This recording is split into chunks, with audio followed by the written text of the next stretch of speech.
beranjak ke acara selanjutnya, yaitu Tadabbur Al-Quran yang insya Allah akan disampaikan oleh Ustadz Donald Fadil, Ustadz Jamal Junaidi LC, MA.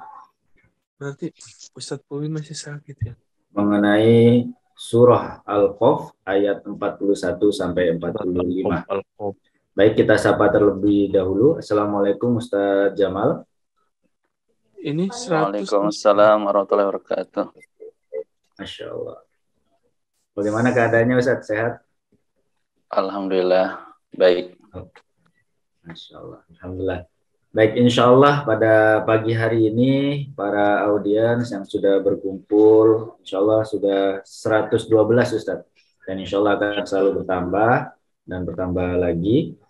Mungkin waktu dan tempat kami persilahkan kepada antum untuk kita mentadabbur Al-Quran bersama-sama. Tafadhol Ustaz.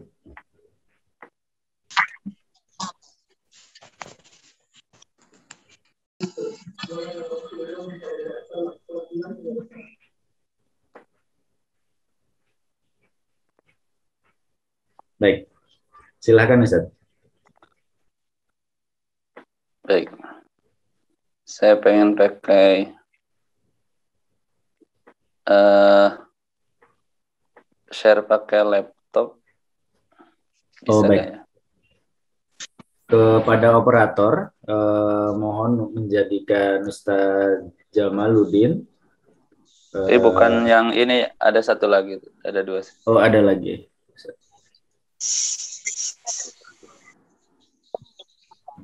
Jamal namanya. Yang atas nama siapa Ustaz? Mohon maaf. Jamal. Ustaz Jamal, oke. Insya Allah bisa langsung Ustaz. Share screen.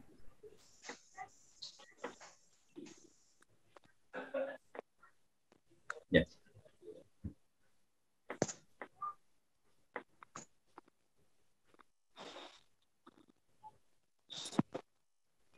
Bismillahirrahmanirrahim. Assalamualaikum warahmatullahi wabarakatuh. Waalaikumsalam warahmatullahi wabarakatuh. Alhamdulillahi wa kafa wassalatu wassalamu ala nabiyil mustafa wa ala alihi wa ashabihi man sara ala nahjihi wa iktafa tibatum wa taba mamsyakum wa tabawatu minal jannati manzila. Allahumma aghnina bil ilm wa zayyinna bil hilm wa akrimna bit taqwa wa jamilna bil afiyah. Allahumma aftah masami'a qulubina li dzikrik warzuqna ta'ataka wa ta'ata rasulik wa amalan bi kitabika bi rahmatika ya arhamar rahimin. Qala Allah Ta'ala fil Qur'anil Karim, a'udzu billahi minasyaitonir rajim. Bismillahirrahmanirrahim. Fadzakkir bil Qur'ani man yakhafu wa'id. Shadaqallahul azim. Para sahabat Askar Kauni, para asatiz yang tidak mungkin saya sebutkan satu persatu dari berbagai pondok di sini ya. Terima kasih Ustaz Alif atas waktunya, dan para hadirin wal hadirat yang saya muliakan. Pertama, sebetulnya saya tidak layak untuk duduk menggantikan guru kita bersama Ustadz Bobi ya. Namun kondisi beliau yang sedang sakit, terpaksa dengan berat hati saya menggantikan beliau. Kalau saya diminta ngisi acara bukan menggantikan, lebih mudah sebetulnya bagi saya. Tidak ada beban, tapi bahasa menggantikan itu memang terlalu berat bagi saya. Ya, siapa saya dibandingkan dengan guru kita Ustadz Bobi ya.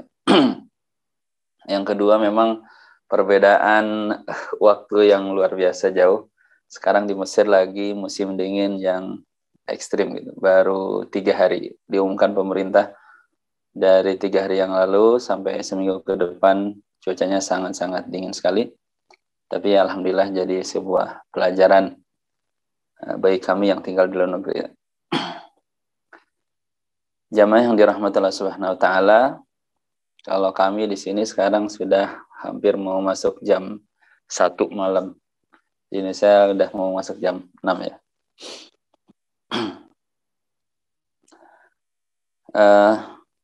Mari kita bersama-sama untuk mentadaburi surat Qaf ayat 41 sampai 45. Ini adalah cerita terakhir dari surat Qaf itu sendiri. kalau kita baca surat Qaf ini dari awal sampai akhir, maka kita akan dapatkan sebuah fenomena yang sangat menarik sekali dari surat ini, yang saya rangkum bahwa titik tekan dalam surat Qaf ini adalah penguatan akidah. Jadi inti dari yang ingin disampaikan dalam surat Qaf ini adalah terkait taqwiyatu al-aqidah al-islamiyah, menguatkan akidah Islam. Salah satu tipikal surat yang diturunkan di Mekah, karena surat Qaf yang diturunkan di Mekah, dia ya memang banyak berbicara tentang dunia yang dunia keimanan, baik yang di dunia ini ataupun bersifat ukhrawi yang memang belum kita lalui. Ada yang menarik dari surat Qaf ini bahwa Rasulullah SAW sering membacanya. Ya, ada dalam Sahih Muslim dikatakan bahwa Rasulullah SAW itu ini rawinya perempuan, saya lupa namanya, tapi dalam Sahih Muslim bahwa Rasulullah SAW itu ketika sholat Jumat, ketika naik mimbar, beliau membacakan surat Qaf ini. Kemudian ketika Idul Fitri, Idul Adha, yang sering dibacakan Rasulullah SAW itu adalah surat Qaf dan surat Al-Qamar. Dan surat Qaf ini adalah surat ketujuh, pembagian ketujuh dari pembagian-pembagian yang dilakukan oleh para sahabat. Jadi sahabat Rasulullah SAW itu ketika membaca Al-Quran, mereka membagi Al-Quran ini ke dalam 7 bagian. Dalam riwayat Aus, ya, diceritakan, kaifa tuhazzibuna Al-Quran, bagaimana kalian membagi-bagi Al-Quran? Langsung jawabnya, salasa, kita bagi menjadi 3, Al-Baqarah, Al-Imran, An-Nisa. Kemudian khamsah, 5 surat setelahnya. Kemudian sabah, 7 surat setelahnya. Setelah sabah, tis'ah, ada 9. Kemudian ahada asyar, ada 11. Salasata asyar, ada 13. Kemudian Hizbul Mufassal. Yang ke-7 itu adalah Hizbul Mufassal. Dihitung oleh para ulama bahwa Hizbul Mufassal seperti dalam tafsir Ibnu Katsir, bahwa Hizbul Mufassal itu adalah surat Qaf, diawali dengan surat Qaf. Jadi di sini santri-santri yang ingin murojaah mengikuti sunnahnya para salafus saleh itu bagi Al-Quran menjadi 7 bagian. Nah, pembagiannya tidak dengan juz ya, karena 30 juz dibagi 7 ya memang bakal terputus-putus. Mereka membaginya seperti itu dengan surat. 3 surat pertama selain Al-Fatihah ya, 3 surat pertama, kemudian 5 surat setelahnya, kemudian 7 surat setelahnya, kemudian 9 surat setelahnya, 11 surat setelahnya, 13 surat setelahnya, baru dari surat Qaf sampai akhir. Jadi cara membagi para sahabat ketika murojaah Al-Quran itu, mereka membaginya bukan per juz karena istilah juz itu baru, tapi membaginya berdasarkan surat, dan surat yang dipilih itu ganjil. Innallaha witrun yuhibbul witra. Allah itu ganjil dan mencintai yang ganjil.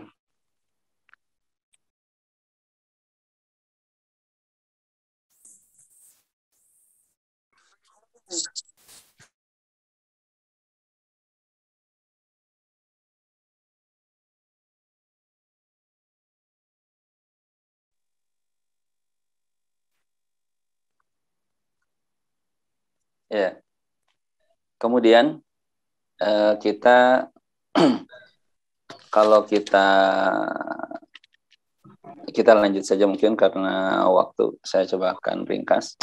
Dalam surat Qaf ayat 41 ini Allah Subhanahu wa taala menyampaikan, A'udzubillahi minasyaitonir rajim. Wastami' yauma yunadil munadi min makanin qarib. Wastami', dan dengarkanlah olehmu wahai Muhammad, yauma yunadi, hari ketika yunadi, memanggil, menyeru. Siapa yang menyeru? Al-munadi. Seorang penyeru. Di sini tidak disebutkan siapa penyuruhnya. Mim makanin qarib, dari tempat yang dekat. Wastami, dengarkanlah wahai Muhammad.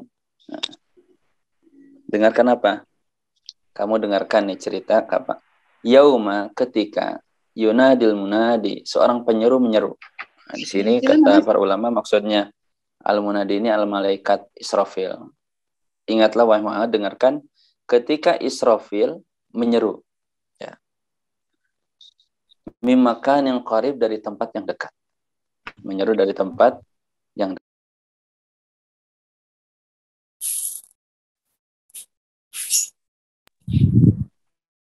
Padahal umat ini kan banyak banget, jutaan, miliaran.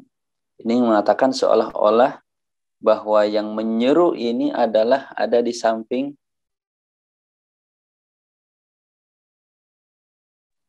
ya, kayak seperti sekarang inilah, kayak kita ya. Meskipun jutaan, miliaran orang di dunia itu, sekali post kita di Facebook itu bisa ketahuan oleh semua orang. Ya, zaman ketika nanti di akhirat itu, ketika malaikat Israfil menyampaikan, meskipun orang dimanapun, itu akan terasa bahwa yang menyuruh itu dekat sekali. Padahal mungkin secara jarak jauh.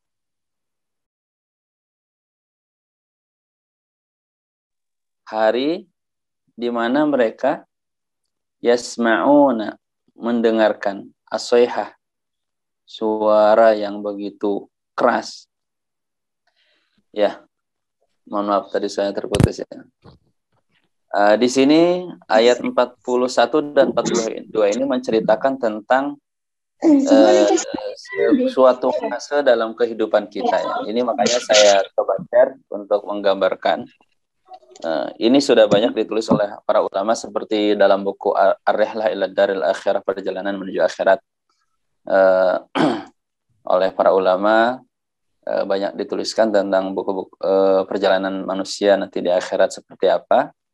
Nah, sebagai gambaran ini sudah saya share di sini ya, bahwa perjalanan kita itu pertama fi alamil arwah, dalam bahasa Arabnya alam roh. Kemudian fi alamil arham, kita masuk dalam kandungan orang tua kita masing-masing. Kemudian yang ketiga adalah alamud dunya, kita berada di dunia, betul ya. Dan ini kita sebetulnya baru masuk 3 tahapan. Alamul arwah, kita juga mungkin tidak ada yang pernah merasakan bahwa kita pernah di alamul arwah. Alam arham, tidak juga ada yang pernah merasakan. Hanya kita bisa melihat, oh, karena orang sekarang setelah kita ya anak kecil itu dalam rahim ibunya, kita merasa bahwa dulu kita juga pernah. Tapi kalau ingat, saya kira nggak ada yang ingat di sini. Nah, alamud dunya, kita berada di dunia. Kemudian alamul barzakh, alam barzakh. Barzakh itu artinya dalam bahasa Arab itu pemisah. Pemisah antara alam dunia dengan alam akhirat, namanya alam barzakh. Istilah kita alam kubur. Ini saya ambil terjemahan bahasa Indonesia biar lebih mudah. Alam kubur. Kemudian ya, setelah itu dalam Al-Quran disebutkan wa nufikha fis suri fasa'iqa man fis samawati wa man fil ardi illa man syaa Allah. Idza waqa'atil waqi'ah laysa liwaqa'atiha kadhibah. Dalam Al-Quran dijelaskan bahwa setelah alam kubur, manusia ada yang di kuburan. Setelah berjalannya waktu, disitulah ada kehancuran alam semesta yang kita sebut dengan hari kiamat. Bagaimana hancurnya hari kiamat? Di Al-Quran disebutkan wa nufikha fis sur. Sangkakala ditiupkan oleh malaikat Israfil. Dalam sebuah keterangan bahwa Israfil ketika Allah perintahkan, ini bedanya malaikat dengan kita. Ketika Allah perintahkan untuk meniupkan sangkakala nanti ketika hancurnya alam semesta, sejak perintah itu sampai detik ini, sampai nanti, itu Israfil tidak pernah melepaskan sangkakala itu dari mulutnya, saking taatnya kepada perintah Allah Subhanahu wa taala, dan saking takutnya ketika Allah memerintahkan untuk meniupkan, beliau dalam kondisi tidak siap. Itu bedanya malaikat dengan kita ya. Saking siapnya malaikat, itu luar biasa. Yang selanjutnya, summa nufikha fihi ukhra fa idahum qiyamun yanzurun. nufikha fihi ukhra fa idahum qiyamun yanzurun. Kemudian nufikha fihi ukhra, kemudian ada tiupan yang kedua. Tiupan yang kedua itu adalah al-ba'ts wan nusyur. Adalah orang dibangkitkan dari alam kubur. Setelah dihancurkan, kemudian dibangkitkanlah. Setelah dibangkitkan, manusia perginya kemana? Ke padang mahsyar. Nah, ketika bicara padang mahsyar, ini luar biasa. Saya baca buku tentang Arih Laila Daril Akhirah. Ternyata kehidupan kita di dunia itu nggak seberapa ya. Kita itu kan hidup mungkin paling lama ya 70 tahun, 80 tahun. Ada yang 100 dan itu jarang-jarang sekali. Ternyata kita hidup 70 tahun, 80 tahun dibandingkan dengan kita berada di padang mahsyar itu nggak ada apa-apanya. Bahkan para ulama mengatakan bahwa satu harinya seperti apa? Ta'arujul malaikatur ruhu ilaihi fi yaumin kana miqdaruhu 50 alfasana. Satu hari akhirat sama dengan 50.000 tahun dunia. Jadi kalau kita di padang mahsyar misalkan Allahu a'lam 10 hari aja, maka tinggal dikali 50.000 udah berapa? 500.000 tahun. Makanya ketika orang-orang kafir, ketika berkumpul dengan sama temannya, berapa lama kita hidup di dunia ini? Yatakhafatuna bainahum illa bistum illa ashra. Nahnu a'lamu bima yaquluna idh yaqulu amsalukum tariqatan illa bistum illa yauma. Ini mereka bingung, sebetulnya kita berapa lama sih hidup di dunia ini? Kayaknya kita pernah hidup di dunia. Bahasanya kayak gitu. Kayaknya 10 hari, enggak kayaknya sehari, kayaknya sekejap aja kita di dunia. Padahal itu masih di mana? Padang mahsyar. Ketika melewati padang mahsyar, kita kemana arahnya? Dari situlah bagi umat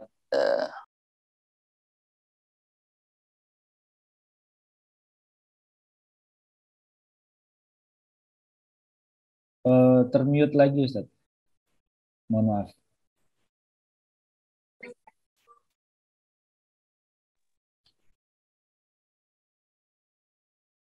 Termute. Begitu kan. Ini kayak unit begini. halo? Sudah Ustaz. Di padang mahsyar inilah umat Islam ya ini mendapatkan syafaat dari Rasulullah sallallahu alaihi wasallam tentu dengan syarat tertentu. Dari situlah dilanjutkan dengan hisab. Nah, hisab amalan kita, dihitung. Ini berapa amalannya, kebaikannya, ini keburukannya berapa. Setelah dihisab, ini masih posisi sebetulnya di padang mahsyar ya. Nah, kemudian penyerahan catatan amal. Setelah dihitung, diserahkan amalnya seperti apa. Kita di Al-Quran kan disebutkan, فَأَمَّا مَنْ أُوتِيَ كِتَابَهُ بِيَمِينِهِ فَسَوْفَ يُحَاسَبُ حِسَابًا يَسِيرًا وَأَمَّا مَنْ أُوتِيَ كِتَابَهُ وَرَاءَ ظَهْرِهِ فَسَوْفَ يَدْعُو ثُبُورًا وَيَصْلَى سَعِيرًا. Ada yang dari kanan, ada yang dikasih dari kiri. Yang di kiri itu enggak terhormat sekali diberikan. Itu dari belakang punggungnya diberikan. Ketika diberikan, dari situnya ada al-mizan. Mizan itu timbangan, ditimbang mana berat mana amalan kebaikan dengan keburukan. Subhanallah. Dari situ dilanjutkan dengan al-haud. Inna a'tayna kal kautsar. Dalam surat Al-Kautsar sebutkan bahwa telaga Rasulullah SAW itu namanya Al-Kautsar. Semoga kita mendapatkan telaga Rasulullah SAW. Setelah dari telaga, kita melewati namanya sirat. Sebetulnya masih ada tahapan lain di sini tidak disebutkan. Lanjut dengan as-sirat, ya, jembatan. Yang mana orang sebutkan bahwa as-sirat ini lebih tajam daripada pedang, ya. Sehingga orang lewat ke situ tergantung amalnya. Amalnya baik, ya mudah jalannya. Kalau amalnya buruk, apalagi kafir waliyadzubillah, ya kesulitan. Bisa jatuhnya kemana, ke neraka. Kalau kita lancar, alhamdulillah kita masuk ke surga. Bahkan sebelum masuk surga, setelah sirat itu ada namanya al-qantarah. Cuma di sini tidak disebutkan al-qantarah. Nah, ikhwati yang dirahmati Allah Subhanahu wa taala, kalau kita lihat perjalanan hidup kita itu, kita baru tahapan ketiga. Makanya dalam hadis Rasulullah SAW sering mengingatkan kita, kun fid dunya ka'annaka gharibun aw 'abiru sabil. Jadilah kau di dunia itu seperti orang yang asing atau orang yang lewat saja. Kenapa? Karena memang ya, kita hidup sebentar banget kalau dibandingkan dengan kehidupan akhirat. Bahkan ini tahapan belum ada apa-apanya dibandingkan kehidupan yang sebenarnya nanti di akhirat. Betul ya? Ini luar biasa sekali. Makanya ketika Ahmad bin Hambal dalam hidupnya itu dia sibuk banget. Tiap hari hidupnya sama pena dan tinta. Ditanya sama muridnya, wahai imam, engkau orang yang paling banyak hafal hadis. Imam mazhab bahkan ya. Dia hafal 1 juta hadis. Nah, kita untuk hafal Arba'in Nawawi aja gelepotan ini hafalnya 1 juta hadis. Ketika ditanya oleh murid-muridnya, wahai guruku, kapan engkau akan istirahat? Beliau hanya menjawab apa? Bukan nanti istirahat kalau saya udah mati saya istirahat. Tidak. Beliau hanya mengatakan saya istirahat kalau kaki saya yang kanan sudah nginjak ke surga. Karena ternyata di dunia ini, bahkan nanti setelah dunia ini sebelum ke surga, kita itu luar biasa perjuangannya. Di padang mahsyar, dihisab, kita belum tentu selamat di situ. Ulama dulu untuk mengingatkan kehidupan akhirat ini, mereka punya cara tersendiri. Ya, beda-beda ya. Untuk mengingat akhirat, ada Sufyan As-Tsauri, ceritanya dia sudah menyiapkan liang lahat, biar dia ingat dengan alam kubur, sehingga ingat alam-alam yang akan dia lewati ya. Ada yang sudah menyiapkan kain kafan sejak dini, sehingga dia senantiasa ingat dengan hari akhirat. Bahkan teman saya dulu, orang Maroko, dia cerita kakak saya itu, tanda tangannya lucu. Saya tanya, kenapa lucunya? Tanda tangan kakak saya itu ditulis bukan atas nama dia, namanya Muhammad apa gitu. Ditulisnya Al-Maut, katanya, kematian. Saya tanya, kenapa kok nanya kematian? Biar dia nggak sembarang tanda tangan. Ya. Jadi kalau tanda tangannya mau apa-apa, dia nggak berani karena tanda tangannya Al-Maut, ingat mati. Bahkan dulu tuh, ulama dulu ketika dia mau berdosa pun, dia ingat dengan neraka. Karena neraka ini tidak real di hadapan mata, maka cara mereka itu menghidupkan lilinnya. Cerita yang masyhur sekali, tangannya disimpan di atas lilin, ketika dia merasa panas baru dia berhenti. Kalau dengan lilin aja saya tidak kuat, apalagi dengan neraka. Nah, ini. Ada juga ulama yang aneh ya. Ketika bicara tentang dunia akhirat, mereka berkumpul dengan teman-temannya. Mari kita sekarang mengingat akhirat. Bagaimana caranya? Ya kita jalan-jalan. Jalan-jalan gimana? Kita pejamkan mata kita, bayangkan kita masuk alam kubur. Nanti dunia ini hancur, kemudian kita dibangkitkan, masuk padang mahsyar, kita dihisab, dikasih catatan amal, masuk mizan. Kata mereka, subhanallah, perjalanan kita masih jauh banget gitu. Padahal itu masih di dunia. Itu salah satu cara yang digunakan sehingga kita ingat dengan kehidupan yang akan nanti. Nah, di sini di Al-Qur'an, di surat Qaf ini, karena memang surat Qaf ini banyak berbicara tentang alam akhirat ya. Makanya di sini dijelaskan, wastami' yauma yunadil munadi min makarin qarib yauma yasma'una as-sayhata bil haqq. Ketika mereka mendengarkan apa? As-sayhah, suara yang sangat keras sekali. Nah, suara yang keras kapan nih? Suara yang keras ini adalah dikatakan yaumal ba's. Jadi ini tahapan kalau di sini alam dunia ya, silahkan dilihat alam kubur, kehancuran semesta, hari kebangkitan. Nah, makanya diterjemahkan oleh para ulama, ditafsirkan bahwa maksud dari yasma'una sayhah di sini suara yang keras itu adalah an-nafkhatus tsaniyah. Apa? Tiupan sangkakala yang kedua. Jadi Israfil itu niup 2 kali. Pertama, niup ketika menghancurkan alam, yang kedua niup untuk menghidupkan manusia kembali. Bisa dipahami ya? Dzalika yaumul khuruj. Makanya di sini disebutkan itulah hari di mana manusia dikeluarkan. Yang kedua, ini kaidah dalam Al-Qur'an. Ini sebuah kaidah, tapi tidak semua orang bisa menggunakan kaidah ini. Hanya ulama saja. Ada sebuah kaidah yang mengatakan al-ibrah bi'umumil lafzi la bi khususis sabab. Yang menjadi barometer itu ya dalam memahami Al-Qur'an adalah umumul lafzi, lafaz yang umum, bukan sabab yang khusus. Kata-kata dzalika yaumul khuruj itu sebab khususnya ini berbicara tentang keluarnya manusia dari alam kubur ketika ditiup yang kedua kali. Tapi ulama menafsirkan bahwa karena surat Qaf ini apa ya, tadaburan para ulama gitu ya.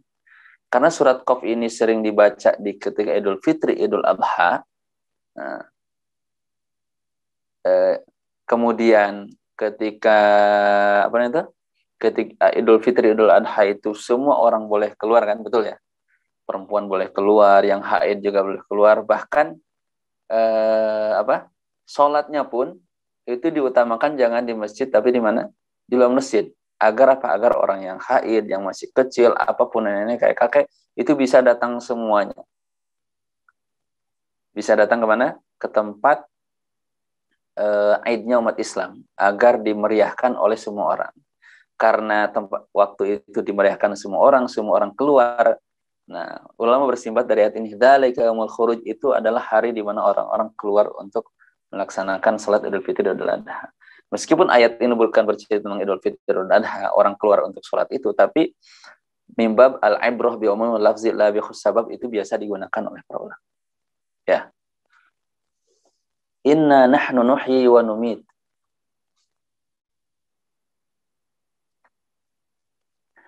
Yang kedua, sebelum saya mentadaburi ayat 43, ada sebuah pertanyaan yang memang ini sering ditanyakan dan butuh sebuah jawaban. Kenapa ada hari setelah kematian? Pertanyaan ini muncul karena memang orang-orang kelompok Marxis, ya, kelompok kiri, kelompok sosialis, punya kepercayaan bahwa hidup itu ya di dunia saja. Kita hidup pun hanya kebetulan. Makanya dampak dari pemikiran ini, mereka melihat ya orang yang nggak produktif di dunia ya dibunuh aja. Orang hidup di dunia aja hanya sekali saja, tidak akan ada kehidupan setelah ini. Betul ya? Makanya kalau kita lihat di video-video yang dulu disebarkan Harun Yahya bagaimana di Uni Soviet atau di negara-negara yang memang menganut pemikiran kiri, kelompok sosialis, orang-orang yang tua renta sudah tidak produktif lagi, banyak yang disuntik mati. Udahlah katanya cukup. Bahkan mereka biasa untuk melakukan perang dengan alasannya kita hidup di dunia ini hanya sekali saja. Maka puas-puasin gitu loh bahasa kasarnya. Kalau bunuh-bunuh orang terserah. Nah, pertanyaan, mungkin ini sebuah pertanyaan kita bersama. Kenapa ada hari setelah kematian? Bukan, maksudnya kenapa ada hari selain di dunia ini? Ada kehidupan selain ini. Dan ini pernah ditanyakan oleh para filosof juga. Apakah ada kehidupan selain kita di dunia ini? Ternyata hasil kesimpulan logika semua orang, bukan hanya Islam ya, logika semua orang termasuk filosof-filosof yang bukan Muslim, mereka mengatakan bahwa akan ada kematian, akan ada kehidupan di luar dunia ini. Bahkan saya alhamdulillah termasuk yang sedikit banyak tahu ya tentang kehidupan Fir'aun di Mesir. Saya datang ke Luxor, di sana itu ada museum, yang mana di dalam museum itu yang dulunya isi museum itu diambil dari kuburannya Firaun. Kuburan Firaun itu luar biasa, kalau ke Mesir silahkan, luar biasa lah. Itu dibangun di gunung-gunung yang di gunung-gunung batu di Mesir, dan dibangunnya itu bisa puluhan tahun. Jadi sebelum meninggal Firaun, kuburan itu udah dibuatin. Dalamnya dari atas ke bawah itu dia disimpannya itu sekitar 100 meter atau 150 meter dari lereng gunung sampai turun ke bawah tempat Firaun. Dan ketika ditemukan Firaun itu jumlahnya sekitar 50-an. Beberapa Firaun itu di dalamnya banyak meninggalkan peninggalan yang aneh-aneh. Salah satunya ditemukan ada perahu, yang paling banyak tuh emas perak, perahu, semua perlengkapan makanan juga masih ada, karena memang luar biasa. Mesir itu termasuk yang hebat sekali di zaman Firaun. Mereka bisa membalsem hal-hal yang ada di zamannya, termasuk hewan-hewan, dan bisa kuat sampai ribuan tahun. Saya menemukan salah satu di museum itu adalah kapal layar tapi kecil. Kemudian ada beberapa perbekalannya gitu. Saya tanya guide-nya, ini untuk apa sih? Mereka mengatakan bahwa di zaman Firaun, bahkan mereka yang tidak mengenal Islam, itu mereka punya kepercayaan bahwa nanti setelah mati itu ada kehidupan selanjutnya. Nah, untuk kehidupan selanjutnya, Firaun itu dibekali dengan perahu gitu ya. Meskipun perahu kecil, kemudian dibekali emas, perak, khawatir nanti di sana hidupnya susah. Nah, salah satu logika yang diungkapkan para filosof bahwa kehidupan nanti itu kenapa ada hari setelah kematian adalah terkait keadilan. Keadilan bagaimana? Ya, mereka melihat bahwa di dunia ini ya manusia itu gak adil. Coba ya, bayang gimana? Ada orang yang Nggak ada video. ada orang yang hidupnya nyaman gitu ya, jadi pemimpin santai, kemudian ada orang yang di bawah luar biasa susahnya, kemudian ada orang yang berbuat baik luar biasa baiknya, kemudian ada orang juga berbuat durjana yang luar biasa tidak karuannya, ada yang membunuh, betul ya, ada membunuh orang lain, ada yang memerkosa, ada yang mencuri, ada yang merampok. Di dunia seperti itu. Dan sering nggak selesai di pengadilan. Betul ya? Coba di pengadilan apakah selesai permasalahan ini? Yang korupsi yang luar biasa gede-gedean. Yang korupsi, yang nyuri ayam digebugin sampai mati. Yang korupsi gede-gedean masih hidup sentosa aman. Betul. Ini mereka melihat bahwa di dunia ini nggak adil.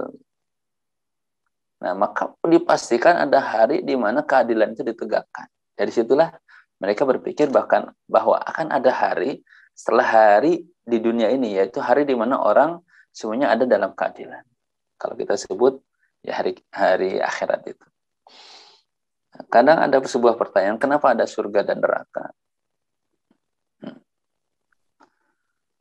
Ya.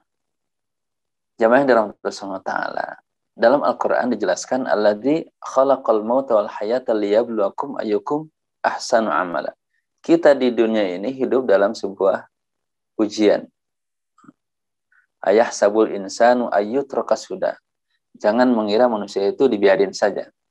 Dalam ayat lain, hasiban nasu ayyutraku ayyaqulu amanna wa hum la yuftanun. Wa laqad fatanna alladhina min qablihim falaya'lamanna Allahu alladhina sadaqu wa la ya'lamanna al-kadhibin. Apakah kalian merasa dibiarkan saja gitu karena kalian beriman? Tidak, akan diuji siapa yang benar-benar iman, siapa yang keimanannya KW. Dunia ini ujian, betul ya. Kalau bukan ujian, coba ada anak orang yang tinggi gitu kan, ada orang yang pendek banget, ada orang yang ganteng banget, ada orang yang biasa banget, ada yang kulitnya hitam, ada yang kulitnya putih banget. Ya mungkin mohon maaf, orang yang diberi kulit hitam, kenapa saya kulitnya hitam? Kenapa dia yang putih itu kan? Kenapa nggak dibalik saja? Kan kita nggak pernah memilih itu. Ada orang yang dilahirkan dari orang miskin berpikir, ya Allah kenapa nggak saya lahirnya dari orang miskin, kenapa tidak dari orang kaya? Ya. Ini karena hidup ini sebuah ujian. Karena ujian ya di mana-mana coba. Betul. Yang nama ujian itu pasti nilainya akan keluar kan? Ujian di Ma'had Askar Kauni, nilainya ada nggak? Ya ada nanti. Sama ustadznya kasih nilainya ini. Yang lulus bagaimana? Nah, dalam ujian hidup kita ini yang lulus diberikan oleh Subhanahu wa taala yang namanya surga, yang tidak lulus Allah masukkan ke dalam neraka. Alhamdulillah, mudah-mudahan kita termasuk orang-orang yang lulus sehingga masuk surga. Sehingga sangat logis sekali ketika kita hidup di dunia beramal, kita memang karena menginginkan reward dari Allah Subhanahu wa taala yang luar biasa yang bernama surga. Dari sinilah keimanan kita terhadap hari akhir, tentang hari pembalasan yang membuat kita hidup ini tenang banget. Ya. Bagaimana tenangnya? Ayat selanjutnya. Inna nahnu nuhyi wa numitu wa ilainal masir. Inna, sesungguhnya kami. Ini dalam bahasa Arab, silahkan perhatikan ayat Qur'annya. Yang pernah belajar balaghah mungkin bisa merasakan bedanya ungkapan ini. Inna nahnu nuhyi wa numit. Kalau menggunakan kata inna itu menunjukkan bahwa litaukid. Kalau dituliskan dalam bentuk taukid, artinya orang yang mendengar itu adalah orang-orang yang masih meragukan. Orang yang masih kurang yakin. Kita jangan sampai termasuk orang yang tidak yakin. Allah menegaskan di sini inna nahnu. sungguhnya kami, nahnu digunakan lagi. Inna digunakan lagi, nahnu nuhyi, yang menghidupkan. Wa numitu, dan kami juga yang mematikan seseorang, siapapun makhluknya. Wa ilainal masir, dan kepada kamilah semuanya dikembalikan. Jamaah yang dirahmati Allah Subhanahu wa taala.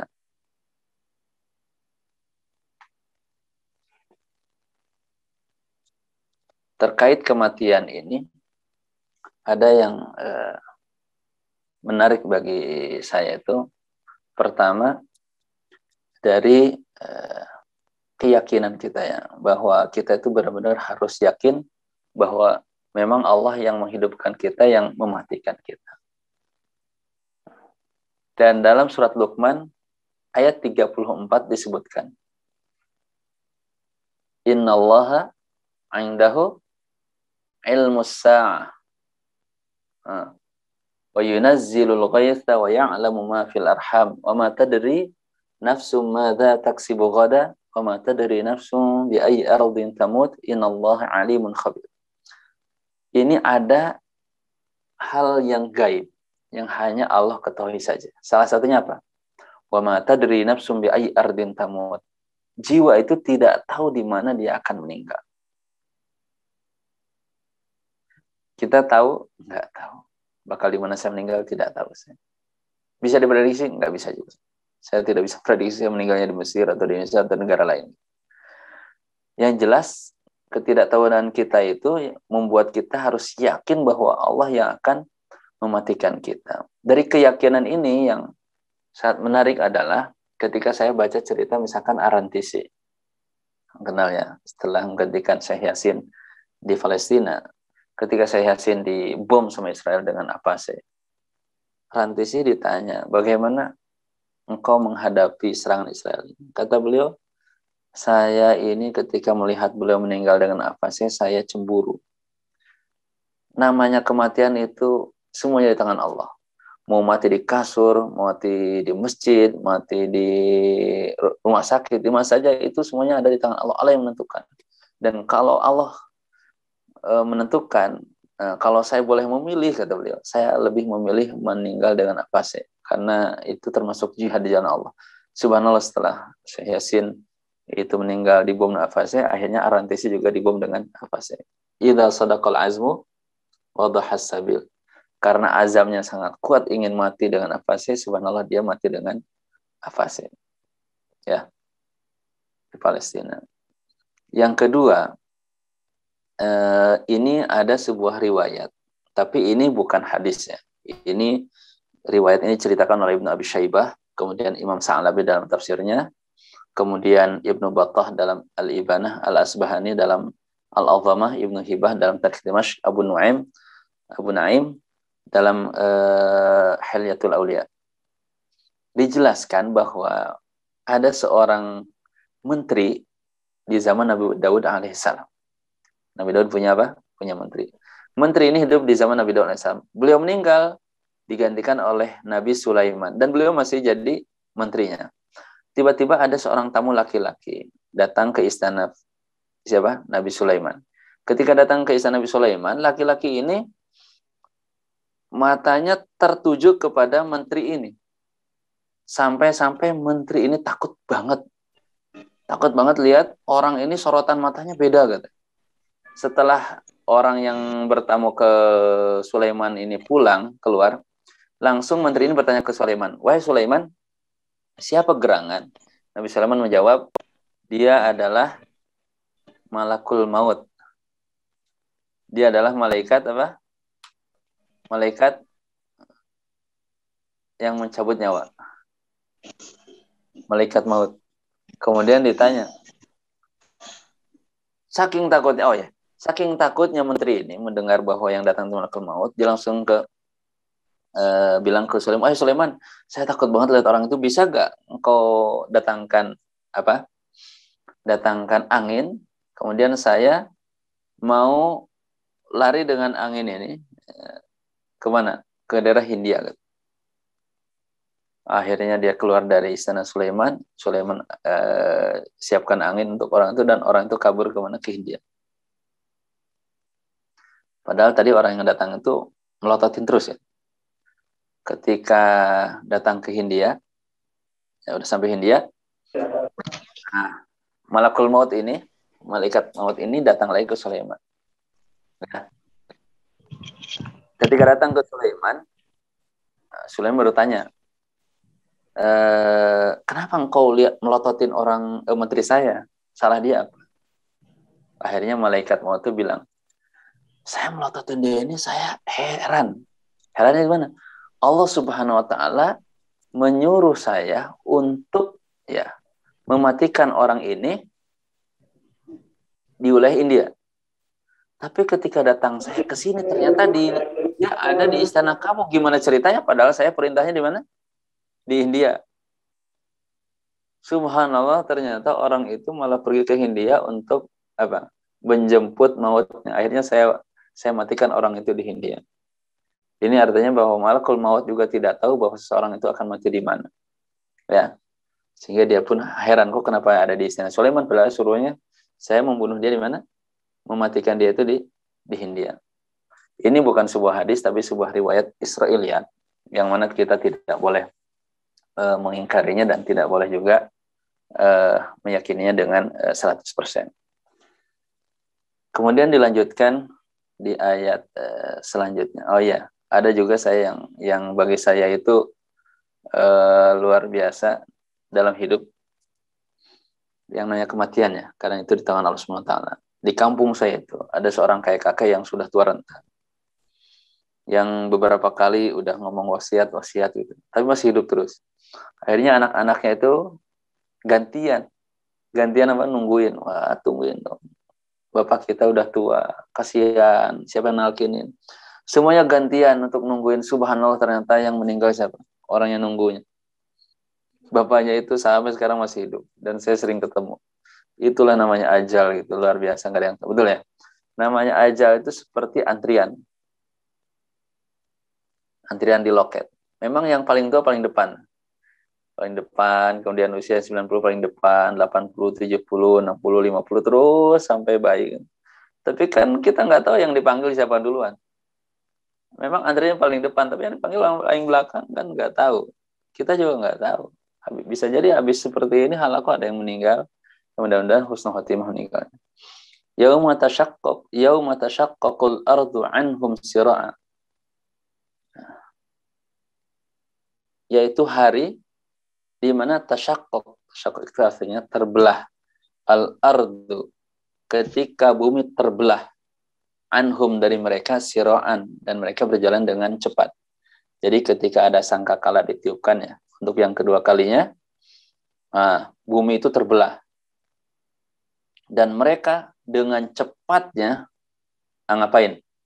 Manusia dengan cepatnya ketika mendengar sangkakala itu, ya keluar dari bumi terbelah, dan dia langsung menuju apa? Suara itu. Bayangin, ada malaikat Israfil meniupkan sangkakala. Ketika ditiupkan sangkakala, ya, manusia yang ada di bumi ini, buminya terbelah. Ketika terbelah, keluarlah semua manusia itu dan datang menuju suara itu. Nah, siroan, dengan cepat, tanpa harus lemot, semuanya langsung. Dzalika hasrun, itulah namanya yaumul hasyr, itulah waktu di mana manusia dikumpulkan. Dzalika hasrun alaina yasir, itu sangat mudah sekali bagi kami. Jadi kumpulkan manusia di padang mahsyar yang kita sebut, ya, dikumpulkan. Jadi manusia gimana? Ya, ditiupkan sangkakala oleh malaikat Israfil. Ketika ditiupkan, bumi terbelah, dan manusia keluar dari dalam. Jamaah yang dirahmati Allah Subhanahu wa Ta'ala, logika inilah yang tidak diterima oleh kafir Quraisy. Kata mereka, bagaimana mungkin manusia yang sudah hidup, manusia yang sudah mati, kemudian menjadi tulang belulang, tiba-tiba dia hidup lagi. Gimana coba katanya? Sampai dalam surat Yasin itu, ada orang Arab yang memang sudah kekafirannya level dewa, datang ke Rasulullah, ya Muhammad, Bagaimana kita dihidupkan? Apa mungkin dia mau bawa tulang belulang? Apa mungkin tulang belulang seperti ini dihidupkan hidup lagi? Mustahil katanya. Rasulullah SAW menjawab, ya, tulang belulang kamu seperti ini nanti akan dihidupkan seperti kamu lagi dan seterusnya dimasukkan ke neraka, digituin Rasulullah SAW. Langsung diteror sama Rasulullah SAW. Orang itu dan takut mendengar kata-kata Rasulullah SAW. Nah, bagaimana manusia bisa hidup kembali? Ini saya ingin menceritakan bagaimana Al-Quran, ya, Al-Quran ini kan bisa dikatakan yukhotib kullan asnafin nas. Al-Quran ini berbicara dengan semua level manusia, betul? Tidak mungkin Al-Quran ini bicara secara filosofi aja sehingga tidak dipahami oleh orang awam. Al-Quran ketika bicara tentang dalil-dalilnya, dia menyampaikan dengan lugas dan dengan bahasa yang dipahami secara logis. Salah satunya ini. Bagaimana ketika orang bertanya, bagaimana orang bisa dibangkitkan kembali? Kita sudah jadi tulang belulang. Bahkan ada yang sudah ribuan tahun, puluhan ribu tahun. Maka logika Al-Quran menggunakan kias. Kias yang digunakan Al-Quran pertama adalah kias aulawi. Apa kias aulawi? Kias aulawi ini banyak disebutkan di Al-Quran. Salah satu contohnya. Apa kias aulawi? Dalam Al-Quran katakan, wala taqul lahuma uff, dan janganlah bicara kepada kedua orang tua itu uff ah.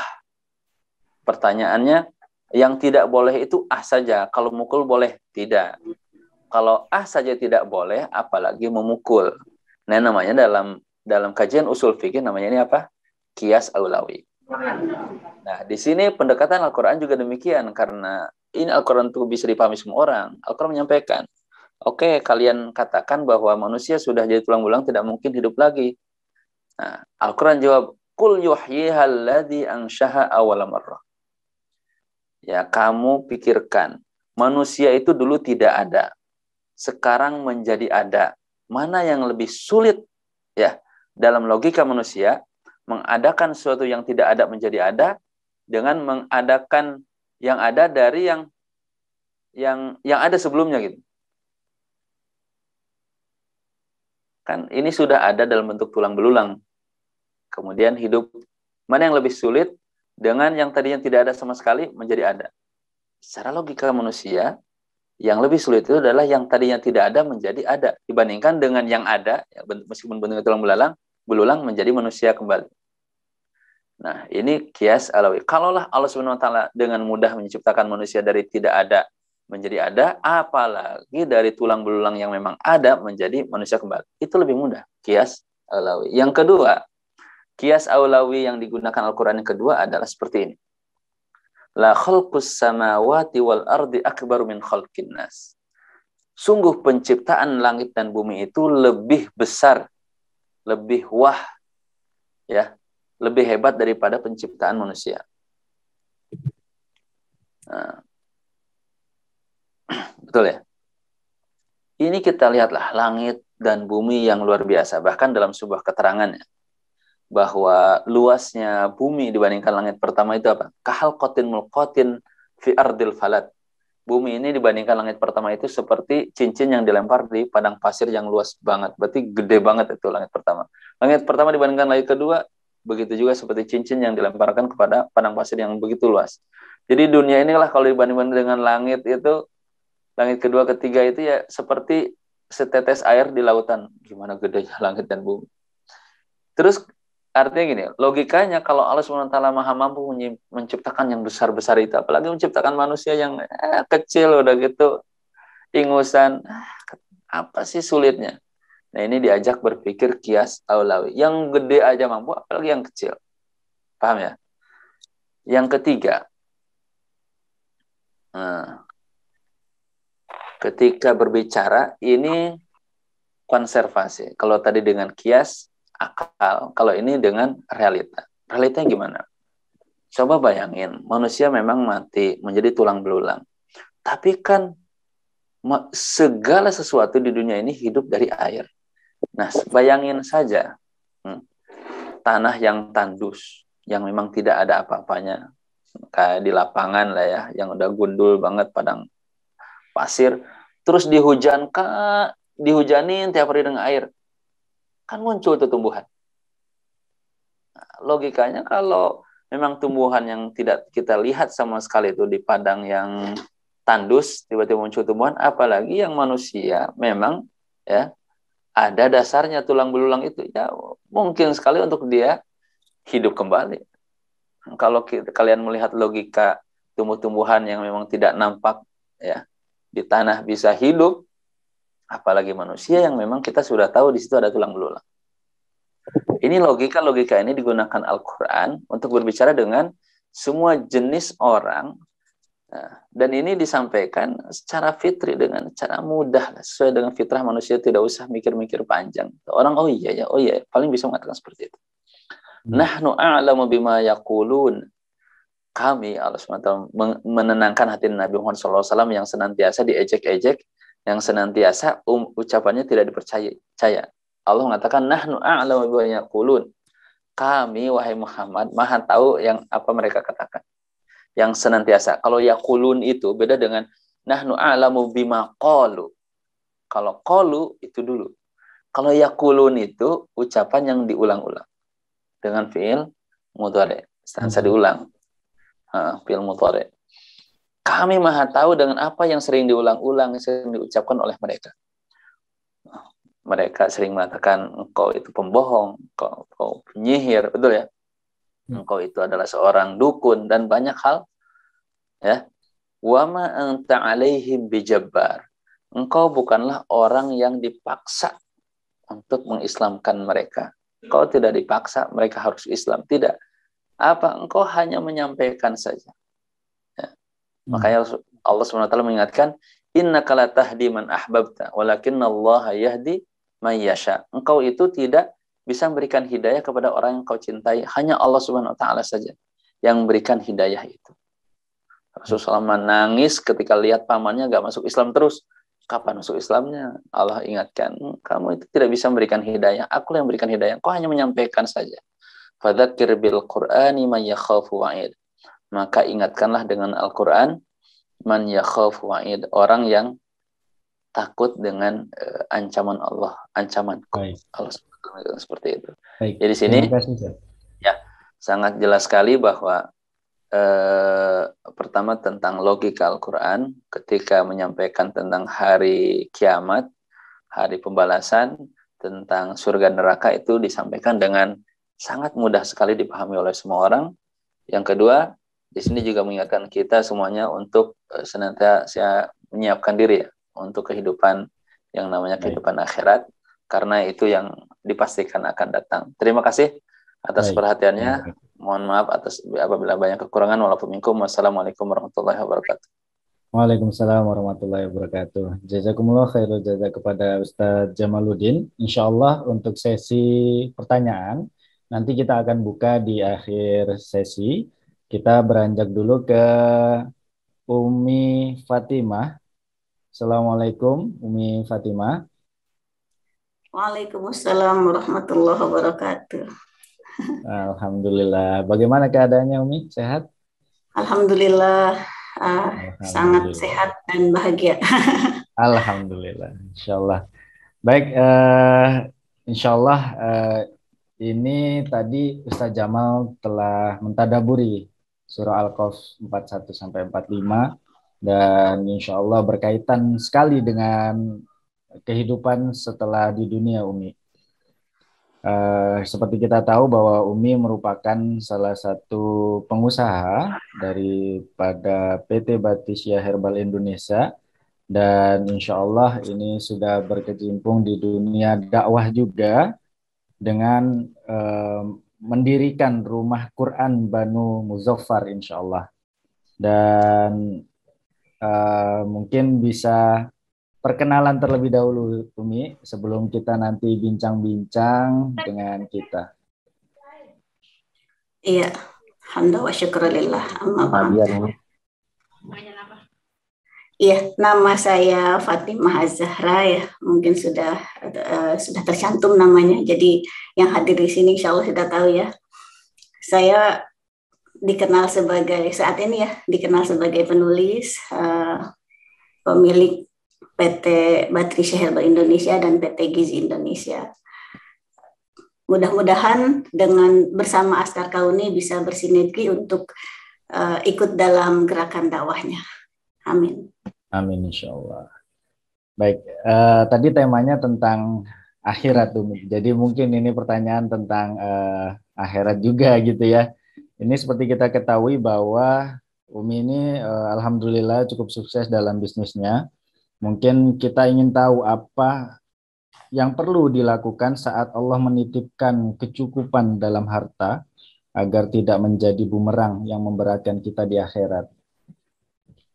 Iya, saya beberapa kali ada komentar ya yang mengatakan orang Islam kok ingin kaya gitu. Kemudian bukankah kekayaan bisa menjadi pemberat gitu ya kira-kira.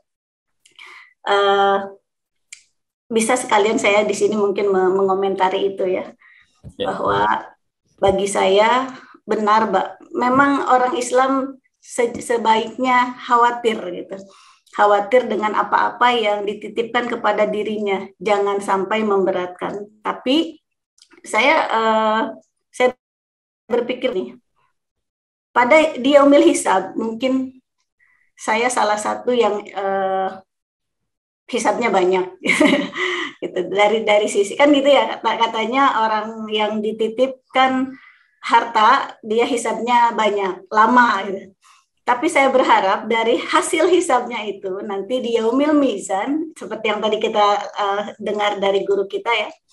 Jadi setelah hisab kan ada diserahkan buku catatan amal, di yaumil mizan saya berharap timbangan kebaikan yang bisa menyelamatkan saya gitu.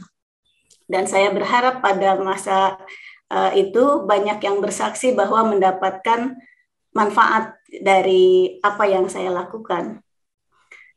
Pada saat kita dititipi atau diamanahi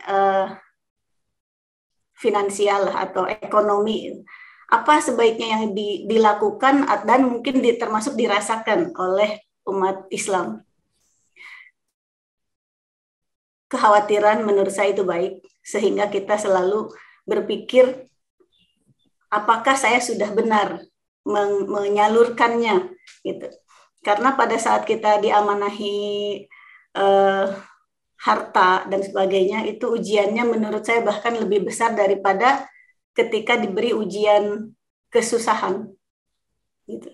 Jadi pada saat saya susah, saya hanya merasakan bahwa saya sedang diuji dengan kesabaran gitu. Saya harus bersabar, saya harus kuat, saya harus diuji juga dengan ikhtiar. Sebanyak apa saya melakukan ikhtiar untuk memperbaiki semuanya.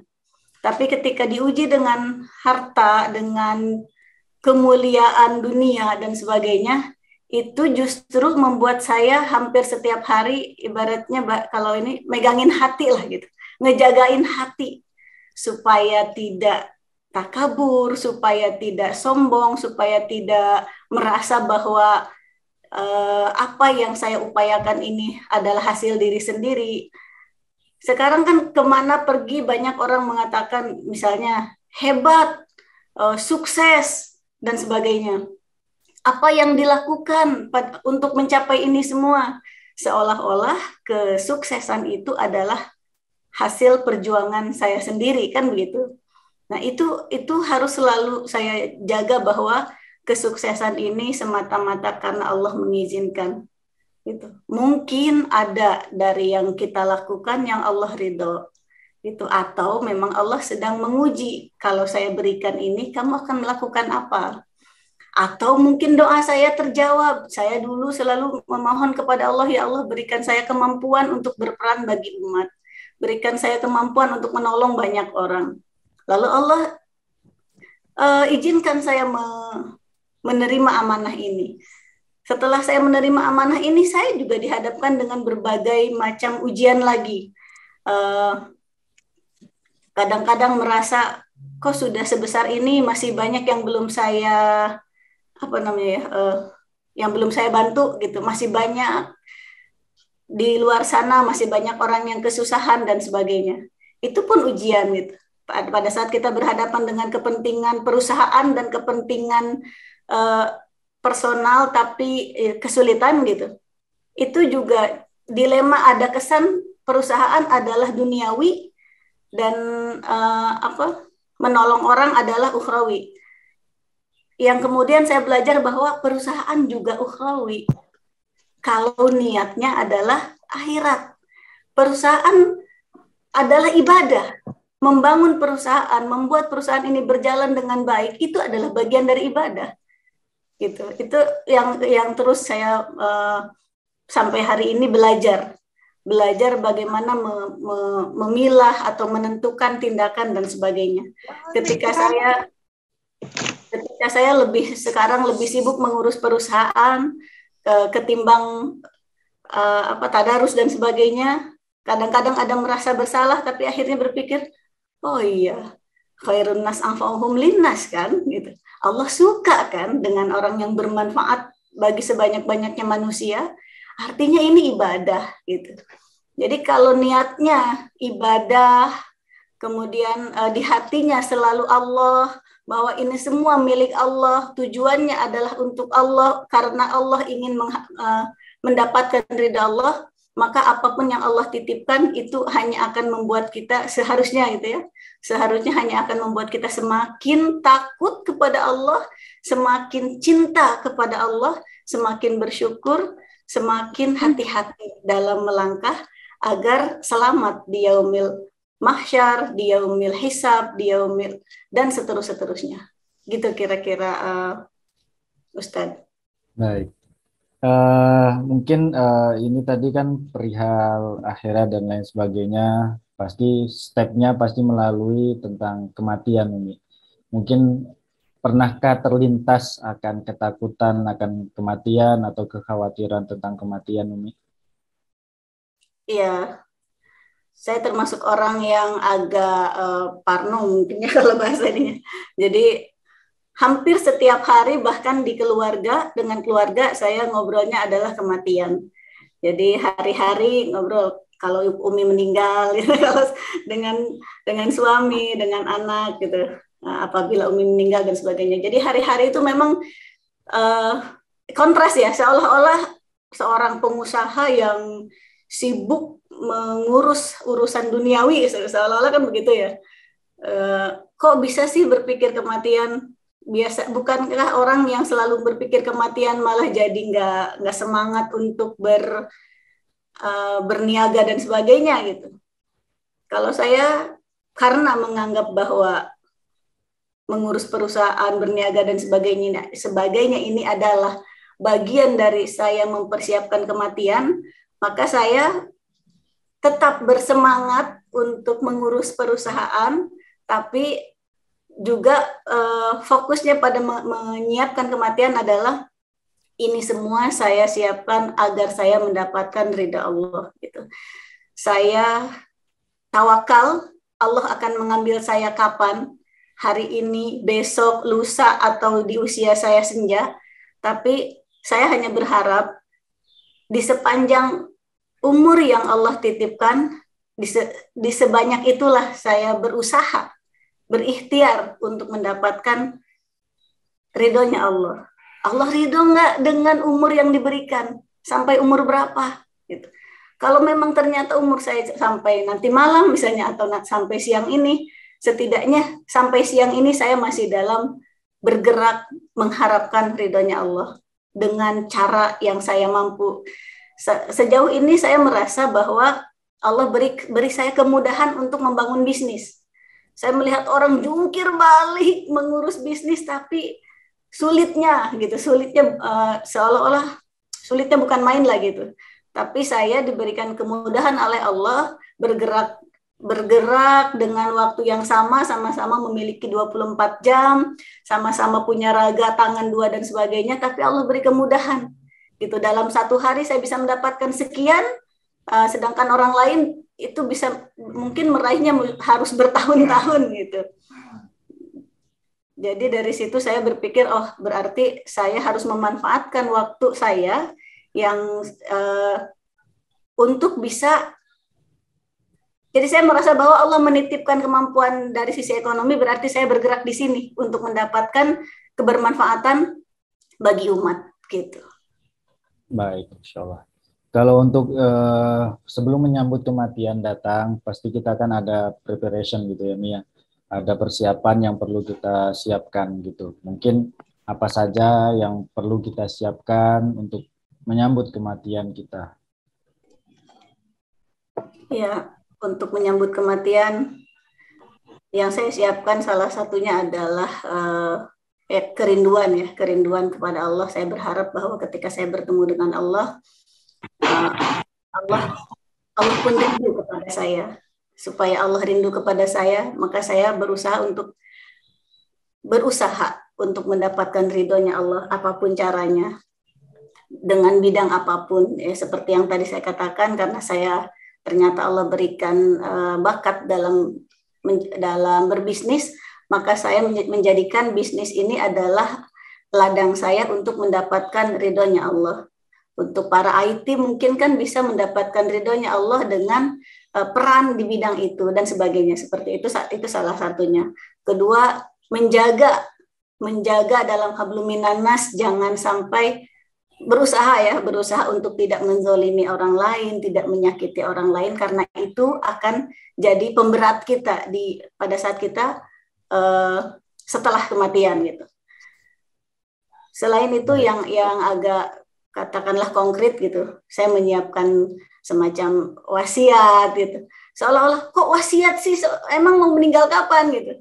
Tapi saya tetap menyiapkan karena ada hal yang tidak mungkin bisa kita lakukan kalau kita sudah meninggal, sesuatu yang sudah selesai untuk kita di dunia gitu. Tapi kalau sampai ada urusan-urusan yang memberatkan kita, itu kan juga akan menyulitkannya abadi gitu. Maka dari kita hidup, dari saya hidup, saya berusaha satu persatu mempersiapkan bagaimana ketika saya meninggal tidak membebani yang hidup, tidak meninggalkan masalah, tidak ada orang dendam atau sakit hati kepada saya, dan semoga saya punya banyak bekal untuk saya menghadap Allah, di mana ada banyak yang saya lakukan yang Allah ridho kepada saya. Terutama kepada orang tua, saya sering bertanya, ibu ridho enggak? Kalau ayah kan udah lama enggak ada. Itu kalau ibu ridho, jadi ya apa, keluarga dan semuanya saya bertanya, ridho enggak dengan saya, dengan suami, ayah ridho enggak sama Umi? Kadang-kadang karena kan ridho suami penting banget ya buat seorang istri. Jadi, apalagi saya yang sibuk, dan alhamdulillah saya melihat suami support gitu, full support. Jadi nggak khawatir lah gitu, nggak khawatir bahwa kesibukan saya membuat beliau tidak ridho. Justru beliau sangat ridho melihat saya aktif untuk umat. Gitu, Ustadz. Baik, terima kasih. Terima kasih Umi. Ini moga-moga menjadi pelajaran bagi kita semua, bahwa profesi apapun kita, insya Allah kalau ditujukan untuk mencari keridhaan Allah, menjadi bekal kita nanti di akhirat, insya Allah. Baik, kita beranjak ke pertanyaan yang sudah diajukan atau sudah di chat. Insya Allah kita akan bagi antara Ustadz Jamal dengan Umi, insya Allah. Baik, pertanyaan pertama ini dari, sebentar. Pertanyaan yang ditujukan untuk Ustadz Jamal, yaitu dari Bunda Nunung Nuriyah dari Yogyakarta. Assalamualaikum Ustadz, mohon tanya, setelah alam semesta dihancurkan, maka di mana letak tempat-tempat alam selanjutnya, Ustadz? Langsung aja tanya Ustadz. Iya, langsung saja Ustadz. Bismillahirrahmanirrahim. Sebelum saya menjawab pertanyaan, sepertinya kurang afdol kalau kita tidak mendoakan guru kita bersama ya. Saya tadi karena masuknya tidak dari awal, boleh kita doa bersama untuk guru kita bersama, untuk kesembuhan Ustadz Bobi, kemudian Umi Maya, dan kesembuhan semua orang yang sedang sakit ya. Bismillahirrahmanirrahim. Nas'alullah al-azim, diikuti saja ya. Bismillahirrahmanirrahim. Nas'alullah al-azim, Rabbal arshil azim, ayyu'afiyahuma wa yashfiyahuma. Nas'alullahal azim rabbal arsyil azim ayyu'afiyahuma wa yashfiyahuma. Nas'alullahal azim rabbal arsyil azim ayyu'afiyahuma wa yashfiyahuma. Nas'alullahal azim rabbal arsyil azim ayyu'afiyahuma wa yashfiyahuma. Nas'alullahal azim rabbal arsyil azim ayyu'afiyahuma wa yashfiyahuma. Nas'alullahal azim rabbal arsyil azim ayyu'afiyahuma wa yashfiyahuma. Nas'alullahal azim rabbal arsyil azim ayyu'afiyahuma wa yashfiyahuma. Semoga Usbob dan keluarga dan semua yang sakit diberikan kesembuhan Allah Subhanahu wa taala. Bukan hanya di Indonesia, di semua negara, di Mesir juga sama banyak teman-teman yang sakit ya. Dengan musim yang berubah dan kondisi pandemi yang belum berakhir. Pertanyaan, tadi ada sebuah pertanyaan, posisi alam dunia kalau memang sudah hancur ini jadi kemana gitu ya. Atau ada yang bertanya selanjutnya ini, padang mahsyar itu di negara mana gitu, apakah di Amerika ataupun di Eropa. Yang jelas dalam keterangan, pertama kita tidak bisa berbicara tentang alam gaib, ya, tentang alam yang akan ada nanti di kemudian hari, tanpa sebuah dalil. Jadi kita tidak bisa bicara mengarang-arang tentang alam semesta gitu tanpa sebuah dalil yang disampaikan oleh Al-Quran dan As-Sunnah. Karena itu dasar yang sangat otentik untuk berbicara tentang masa yang akan datang. Yang kedua, dalam Al-Quran itu jelaskan, yauma tubaddalul ardu ghairal ardi was samawat wa barazu lillahil wahidil qahhar. Imam Al-Qurtubi di sini berbicara tentang ayat ini, juga Ibnu Taimiyah terkait tafsiran ayat ini. Yauma tubaddalul ardu ghairal ard. Jadi bumi ini akan berganti menjadi bumi yang lain. Begitu juga dengan langit. Jadi ketika langit bumi hancur lebur, nanti akan ada bumi yang lain dan langit yang lain yang Allah ciptakan. Dan manusia itu ketika nanti di padang mahsyar, dia akan berada ya fi ardin bayadha, fi ardi falatin bayadha, di sebuah padang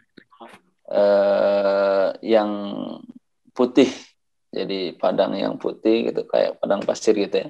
Manusia akan berada di tempat yang seperti itu. Tidak ada pepohonan sama sekali. Itu yang dijelaskan terkait kondisi nanti ketika dunia ini sudah hancur, semuanya sudah akan berubah dan muncul lagi bumi yang lain. Bagaimana prosesnya dan seperti apa perubahannya, itu tidak dijelaskan secara detail dalam Al-Quran atau Sunnah, setahu saya seperti itu. Yang jelas ketika saya baca yang disampaikan oleh para ulama, mereka hanya menyampaikan jangan terlalu sibuk dengan hal-hal yang tidak dijelaskan dalam Al-Quran Sunnah. Kita lebih baik sibuk dengan hal-hal yang berkaitan dengan amal yang apa yang kita siapkan untuk akhirat nanti.